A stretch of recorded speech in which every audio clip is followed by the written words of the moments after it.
How to customize helicopters in Gunship Battle. First of all, open the game and go to the main menu.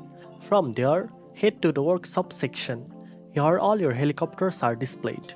Tap on the helicopter you want to customize and you will see several options available. Next, look at the upgrade and customization options provided. You can improve different parts of your helicopter such as weapons, armor, speed, and fuel capacity.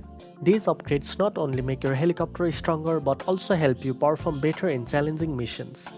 In addition to upgrades, you can also change how your helicopter looks. Some versions of the game offer skins or paint options that allow you to give your helicopter a unique appearance. This makes your aircraft stand out while also letting you personalize your gameplay experience.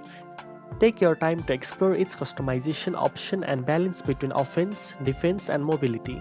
For example, if you prefer fast attacks, focus on speed and firepower. If you like durability, invest in armor and fuel upgrades. Testing your customized helicopter in mission is a great way to see if your changes fit your playstyle. Now you know how to customize helicopters in Gunship Battle.